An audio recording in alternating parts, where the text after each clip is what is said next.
إن الحمد لله نحمده ونستعينه ونستغفره ونستهديه ونؤمن به ونتوكل عليه ونثني الخير كله ونعوذ بالله تعالى من شرور أنفسنا وسيئات أعمالنا. من يهده الله فلا مضل له ومن يضلله فلا هادي له. وأشهد أن لا إله إلا الله وحده لا شريك له وأشهد أن محمدا عبده ورسوله صلوات الله وسلامه عليه وعلى آله وأصحابه الغر الميامين.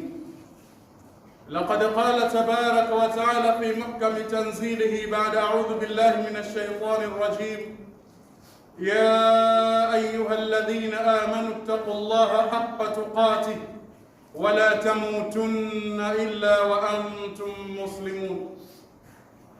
معاشر المسلمين، أوصيكم عباد الله ونفسي أولا بتقوى الله وطاعته، واعلموا علم اليقين أن الفوز والنجاة للمتقين، فنسأل الله أن يجعلنا من المتقين.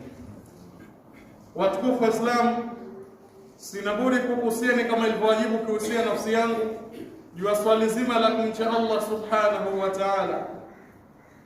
Maashara al-muslimin, inna khutbatana al-yawm إن شاء الله في هذه الدقائق المعدودة وصايا لقمان الحكيم لابنه. Watukufu wa Islam, hakika hutuba yetu ya leo katika dakika hizi chache kabisa insha Allah tutakuwa tuna maudhui inayosema waswaya Luqman al-Hakim libnihi, wasia wa Luqman al-Hakim aliyompa mwanawe. Kwa maana tutaishi na mmoja katika wazee waliopigiwa mfano katika Qur'ani, waliopewa hikma, pamoja na kwamba kuna kauli mbalimbali za maulama kuhusiana na Luqman al-Hakim. Wako wanaosema baadhi yao kwamba alikuwa ni mtume, lakini kauli yenye nguvu sio mtume, bali alikuwa ni mmoja katika wema na wazee wenye kujitambua wakati wa nabii Daud alayhi salam. Maashara al-muslimin, unaweza ukajiuliza kwa nini leo hii tumeamua kuzungumzia wasia huu? Naam, hii ni kwa sababu Luqman al-Hakim anawasia laiti kama wazee, ima sisi kwa ujumla tutaufanyia kazi katika maisha yetu, basi wallahi la kunna min al-faizin, tutakuwa ni wenye kufaulu kabisa. Na ndio maana leo insha Allah tutazungumzia wasia kama 5 hivi ambazo nyingi kabisa zinapatikana katika sura yenyewe, suratul Luqman, na baadhi ya wasia hazimo katika suratul Luqman, bali zinapatikana katika maneno mbalimbali kupitia vitabu mbalimbali. Maashara almuslimin, Allah subhanahu wa ta'ala alimpigia mfano huu jamaa, mzee huyo ambaye alikuwa akijitambua kabisa. Ukirejea katika aya za suratul Luqman, Allah subhanahu wa ta'ala anasema: وإذا قال ولقد آتينا لقمان الحكمة أن اشكر لله, kwa hakika tumempa Luqman hikma na tukamwambia kwamba mshukuru Allah subhanahu wa ta'ala. Lakini waman yashkur, na yote atakayeshukuru neema za Allah subhanahu wa ta'ala ikiwemo hikma, fa innama yashkuru li nafsi, aelewa anashukuru kwa ajili ya maslahi ya nafsi yake mwenyewe, kwa ajili ya faida ya nafsi yake. Waman kafara, na yote atakayekufuru hakutumia shukrani ile aliyopewa na Allah subhanahu wa ta'ala, fa inna Allaha ghaniyun hamid, aelewa hakika Allah ni tajiri tena ni mwenye kushukuriwa. Kwa maana hata kama wewe, mimi na wewe hatutashukuru, hatutamdhuru Allah subhanahu wa ta'ala kwa chochote, bali itakuwa tumehasirika sisi. Maashara almuslimin, Allah subhanahu wa ta'ala anasema: ya ayyuhalladhina amanu, enyi ambao mlioamini, ittaqullaha, mcheni Allah subhanahu wa ta'ala, kwa maana muogopeni.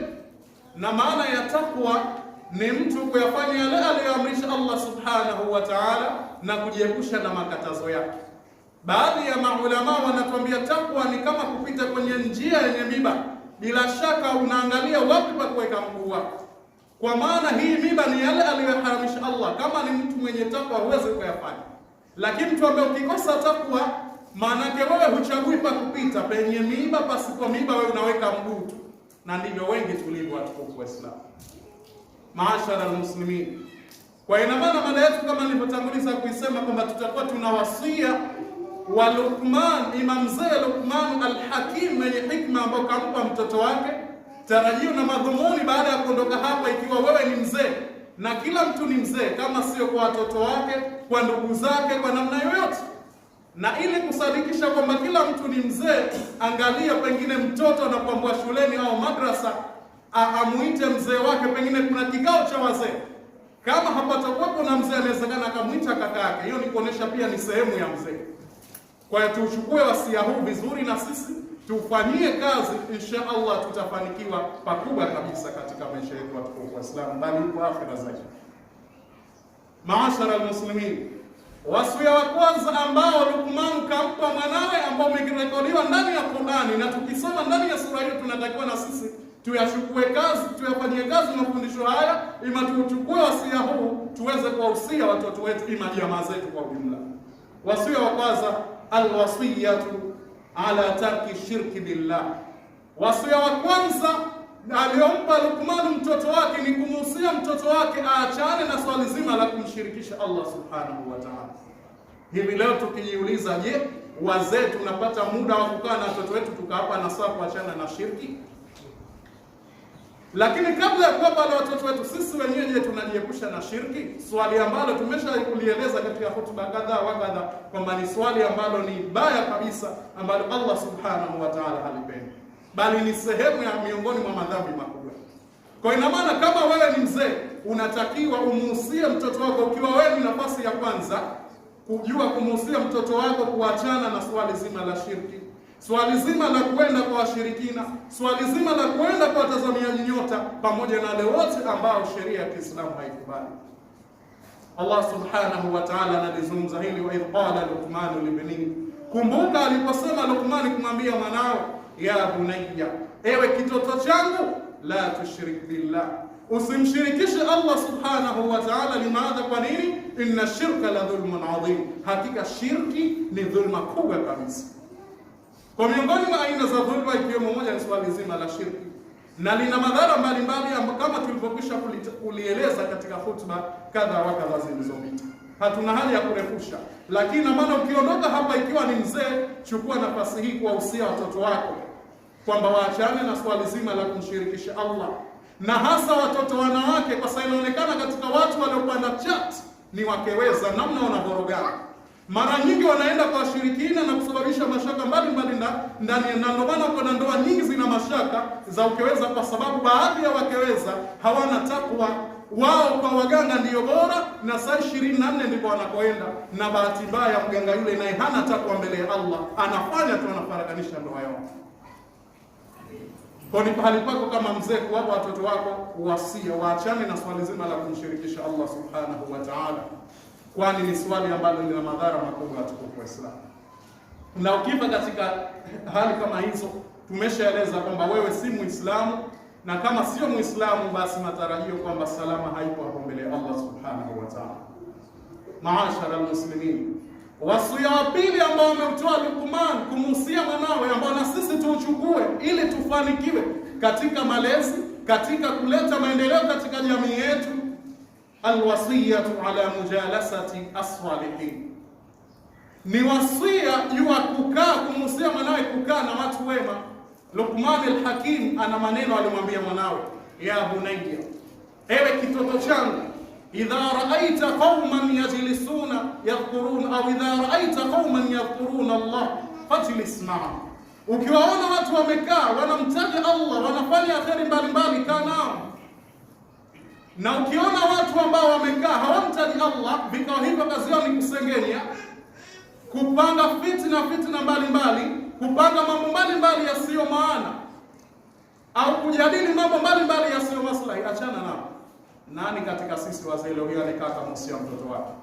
Nani aliyekaa kumpa wasia mtoto wake? Mimi sitaki nikuone kwamba unafuatana na marafiki wavuta bangi, wavuta sigara, kwa sababu rahisi kumwathiri wazee, yani kwa sababu ya kisingizio cha maisha. Hatuna muda wa kukaa na watoto wetu, na ndio maana mporomoko wa maadili huu tunauona unaongezeka hadi siku katika mitaa yetu, katika wilaya zetu, bali katika mikoa yetu, bali hadi katika nchi nzima. Kwa kila mzee anapaswa akae na watoto wake, awahusie namna ya kushikamana, kufanya urafiki na wale watu ambao watakuwa wanamtaja Allah subhanahu wa ta'ala, wana mwelekeo. Na Luqman alimwambia maneno hayo mtoto wake, anamwambia kama itakuwa wale watu watakuwa ni wenye elimu, watakuzidishia elimu, na kama watakuwa ukigana wale watu ambao ni wabaya, ambao hamtaji Allah, kama wanafanya dhambi, watakuzidishia kupotea zaidi. Na ndivyo ilivyo. Watukufu wa Kiislamu, tuna haja ya kukaa na watoto wetu, tukawapa usia kufanya urafiki, bali kuishi na wale watu ambao wanamtaja Allah subhanahu wa ta'ala, ima wanasaidia katika ya kheri mbalimbali. Huo ni miongoni mwa wasia aliotoa Luqman kumpa mwanawe. Maashara almuslimin, wasia wa pili ambao ni wasia watatu, ni ambao ni wasia muhimu kabisa, alwasiyatu ala iqamati salati, ni wasia wa kudumisha swala. Kwa maana Luqmanul Hakim alikuwa anamuhusia mwanawe awe ni mtu wa kudumisha swala muda wake wote atakaokuwa hai, na haikuja kwamba usiaje wa kuswali kusimamisha swala. Ina maana labda sio kuswali anavyotaka yeye mwenyewe. Kwa ina maana ni wajibu wako wewe mzee kuhakikisha kwamba watoto wako nao, si wewe tu usiridhike kuja hapa msikitini pengine siku kama ya leo ya Ijumaa, lakini pengine kijana wako humjui kwa wapi, pengine amekaa barabarani kama ametulia japo peke yake, anasubiri wenzake warudi ili wakapige mazungumzo. Kwa tusiridhike tu na sisi kuja sisi, lakini watoto tukawaacha majumbani, ima tukawaacha sehemu ambayo hatuwajui. Tujitahidi, kushindwa kupo, lakini lazima jitihada tuionyeshe. Baadhi ya wazee hatujawajibika ipasavyo. Kwa watukufu wa Islam, Luqman alikuwa anampasia mwanae wa kusimamisha swala, lakini si hivyo tu, amri bil ma'rufi, na kuamrisha mema, wa nahi anil munkari, na kukataza maovu, wasabri, pamoja na swali zima la subra. Allah subhanahu wa ta'ala anasema, ya bunayya, ewe kitoto changu, katika sura hiyo Luqman, aqimis salata, simamisha swala, wa'mur bil ma'ruf, na amrisha mema, wanha anil munkar, na kataza maovu, wasbir ala ma aswabaka, na vumilia juu yale yatakayokusibu, kwa sababu hizi kazi ni ngumu za kulingania khairi dini ya Allah subhanahu wa ta'ala. Kuna changamoto mbalimbali ambazo zitajibu. Inna dhalika min azmi al-umur, hakika hayo ni katika mambo ya kuazimia, yanohitaji nia na makusudio na kujielewa. Kwa watukufu wa Islam, leo katika masikitiko makubwa misikitini mwetu humu, kila mzee hana muda wa kumhimiza kijana wake juu ya kusoma, angalau kuja kusoma adhana msikitini. Badala yake kila mzee amezuia mtoto wake kwa imani ya kwamba akiwa atasoma adhana ima atatoa hutuba atarogwa. Ndivyo tulivyo. Na ikiwa kama kuna watu pia wanaorejesha nyuma jitihada hizi, tunawanasihi watukufu wa Islam, hii si tabia nzuri ya kusababisha mpaka sasa ikawa maendeleo ya vijana misikitini hamuna. Mtoto mdogo anayechipukia badala ya kusoma adhana siku 2-3 tayari anaumwa, anarogwa, kwa sababu tu ya roho mbaya ambazo zimeenea katika mitaa yetu. Kwa hili tunalisema, kama kuna watu wenye tabia hii ya kuwarejesha watu nyuma, ya kuwatisha watu, wamche Allah subhanahu wa ta'ala. Leo tupo hapa, lakini wakati wote unaweza ukafumba jicho. Jiulize wewe, ushacha historia mbaya. Ikiwa mtani pana hivi, maana yake tafsiri yake ni kwamba baada ya miaka kadhaa itakuja fika wakati wa kutuzikia maiti wetu hatuna, lakini mpaka wa kusoma ile dua hatuna, kwa sababu ya athari kama hii. Mara nyingi wanafanya mambo kama haya ambayo hana mwelekeo, wao wanaona mambo ya kawaida tu, lakini athari yake ni kubwa. Itakuja fika wakati wa kutufanyia mambo yetu yote mtaani hapa, na kwa sababu kila mtu anaogopa kurogwa, kwa hakuna anataka kusoma, hatimaye mtaa mzima itafika wakati kama ni maiti watakodi mtu jirani au sehemu mbali kabisa. Kwa tunaona si ambao wana tabia kutishatisha watu kishirikina na kuwafanyia watu wamche Allah subhanahu wa ta'ala. Hii sio kazi. Kazi yote ambayo utaondoka duniani wenzako wamekuchukia, hiyo sio kazi. Kwa tumche Allah subhanahu wa ta'ala, tuwahimize vijana wetu wawe ni watu wa kusoma, angalau tupate makhatibu, tupate wasoma adhana. Isiwe tunategemea pengine Mwalimu Hamisi tu, kuna siku Allah atamhitaji, tutakuja kumpata nani? Kwa lazima hili tulifikirie watukufu wa Islam. Lazima tulifikirie swali la kila mzee, angalie namna gani anamwandaa kijana wake, na namna gani anampa wasia kijana wake, iwe ni babu, iwe ni baba, iwe ni nani. Kwa tukufu wa Islam, hii ni sehemu muhimu kabisa ya kuandaa vijana wetu, kuamrisha kusimamisha swala, pamoja na sisi tujitahidi, lakini pamoja na kuamrisha mema, pamoja na kukataza maovu ambayo ni amri pia kutoka kwa Allah subhanahu wa ta'ala. Na wala tusiwe na tabia ya kuwarejesha nyuma wale ambao tayari wana mwelekeo. Sisi tupiganie wale ambao wana mwelekeo, tuwafanyie jitihada za kihikma waingie katika, sio kuwarejesha nyuma wale ambao wana mwelekeo. Hii itakuwa halina maslahi. Kwa sababu hili tunalizindua. Lakini vile vile kwa wale ambao pia wamechaguliwa kama ni kuendeza hutuba ima kunini, ni wajibu wao kumtegemea Allah subhanahu wa ta'ala na kutokurejea nyuma, kwa sababu itakuwa ni sehemu miongoni mwa sehemu ya makosa kwa Islam. Kwa ni wasia ambao ameutoa Luqman kwa kumuhusia mwanawe. Maashara almuslimin, wasia wa nne ambao Luqman alimuhusia mwanawe, wasiyatun ala tarki almarahi watafakhuri walmadahi walkibri. Ni wasia ni kuacha swali zima la swali la kuringa na kiburi na kujifaharisha. Kama wewe ni Muislamu wa kawaida, kwamba ishi na watu vizuri pasina kujivuna na kujifaharisha na kuwa na kibri, pengine kwa lugha mbaya zinazotishia amani, maneno mabaya. Hili alimuhusia mwanawe Luqman al-Hakim, ambalo kila mzee anatakiwa amuhusie mwanawe. Allah subhanahu wa ta'ala anasema kule kwenye Qur'an, wala tusa'ir khaddaka linnas, wala usiwageuzie watu uso wako. Watu yani kwa kibri, ikiwa hawana uwezo wa kukwambia chochote kwa sababu ya maneno mabaya, kwa sababu ya vitendo vibaya, alimwonya mwanawe. Lakini wala tamshi fil ardi maraha, wala usitembee katika ardhi kwa maringo kabisa, kama kwamba huvi wewe ni wewe tu. Kwa nini? Inna Allaha la yuhibbu kulla mukhtalin fakhur, hakika Allah hampendi kila mtu ambaye ana sifa, mwenye kujifaharisha, mwenye kupenda kibri ili aonekane mbele za watu. Kwa huu ni wasia ambao kila mzee akaenda mtoto wake, na ina maana kwamba katika nasaha za Luqman al-Hakim kuna nasaha zinamilizani katika kumcha Allah, na kuna nasaha anamjenga mtoto wake tabia njema. Na ukiangalia vyote ni vitu vikubwa, kwa sababu Mtume sallallahu alaihi wasallam vitu gani vitaingiza watu kwa wingi peponi? Akasema taqwa Allah, kumcha Allah. Na ndio maana katika swala kusimamisha swala, lakini na swali zima la husnul khuluq, tabia njema kama hizi ambazo wanafundishwa. Kwa ni pale petu waze kuzichukua kuzifanyia kazi, na sisi tukaelekeza vijana wetu ili tukaweza kupata mafanikio mbele ya Allah subhanahu wa ta'ala. Maashara almuslimin, wasia wa tano, alwasiyatu ala tarki fuduli alkalam, ni wasia juu ya kuacha maneno yasiyo maana. Fuduli alkalam, maneno yaliyozidi mbele za watu, ukawa wewe ni mzungumzaji mbishi, kama wewe hakuna makelele, watu wote kimya na wewe.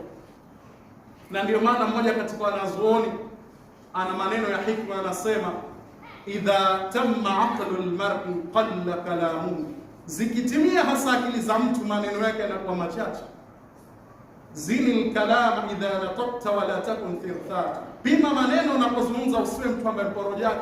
Kila mtu anakujua tabia yako, ukifika kama huko watu wanaulizana fulani ile yuko wapi, kuzungumza ovyo tu. Hili alimgomba Luqman mtoto wake, kwa sababu alijua kwamba ikiwa mtu wa kuzungumza ovyo ovyo, utakuwa ni mtu wa kuzungumza aibu za watu, utakuwa ni mtu ambaye huwezi kuficha siri za watu, utaingia katika, lazima utakuwa katika kufuatilia aibu za watu na katika makosa mbalimbali, na hatimaye kuleta ugomvi katika jamii. Tulikuwa anamfundisha namna ya kuishi, na ndio maana Allah subhanahu wa ta'ala anasema waqsid fi mashika, katika aya zile za sura Luqman. Kwanza fanye kati na kati mwendo wako, alifundishwa mpaka namna ya kutembea. Usitembee mwendo kwa mbaya sana, wala pengine wa taratibu sana, labda kwa haja, lakini wadhulul min sautika, na teremsha, inamisha chini sauti yako, usiongee ovyo tu kama tulivyopita kuzungumza. Inna ankara al-aswati la sautul hamir, hakika sauti yenye kuchukiza zaidi ni sauti ya punda. Ina maana kwa mujibu wa Qur'ani, mtu kuwa mbishi, mtu wa makelele, wa kuporoja ovyo, basi na kwa sauti yake inafananishwa kama ni ya punda kwa mujibu wa Qur'an. Kwa tukufu sasa, hizi ni nasaha tuishi nazo na tuweze kuelekeza vijana wetu ili waweze kukua katika maadili yaliyo mema. Ya Rabbi, ziingize nasaha hizi kwenye nyoyo zetu na turuzuku kuzifanyia kazi kitendo kabisa. Allah tabaraka wa ta'ala yaqul wa biqawlihi yahtadi al-muhtadun fa idha quri'a al-Qur'an fastami'u lahu wa ansitu la'allakum turhamun. Wa qala 'azza min qa'ilin 'alim فإذا قرأت القرآن فاستعذ بالله من الشيطان الرجيم.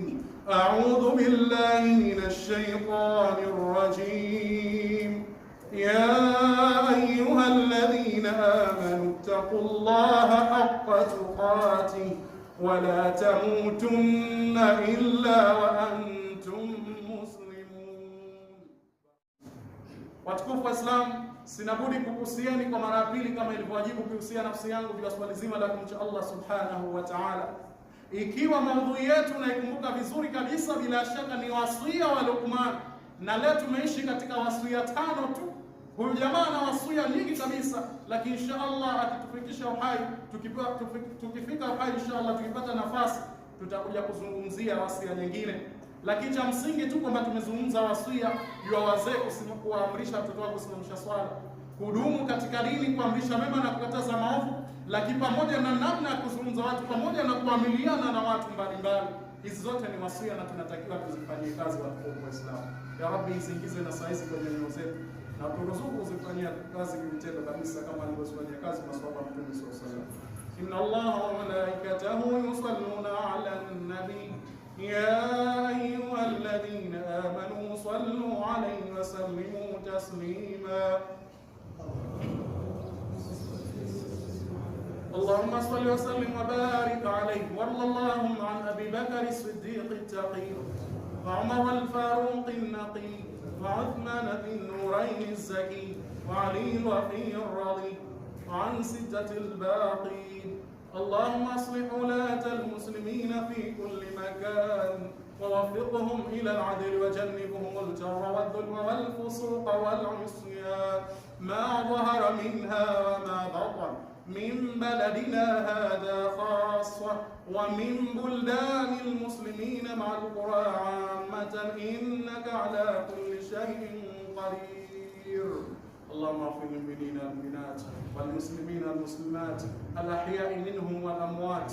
اللهم أبعد عنا كيد الكائدين ومكر الماكرين وسحر الساحرين وحسد الحاسدين وعين العائنين. اللهم من أراد بنا سوءا فأشغله بنفسه ورد كيده في نحره وادر عليه دائرة السوء واكفنا شر حاسد إذا حسد وشر الساحر إذا سحر وشر النفاثات في العقد وشر ماكر إذا مكر. اللهم إنا نسألك الجنة وما قرب إليها من قول وعمل ونعوذ بك من النار وما قرب إليها من قول وعمل. ربنا آتنا في الدنيا حسنة وفي الآخرة حسنة وقنا عذاب النار.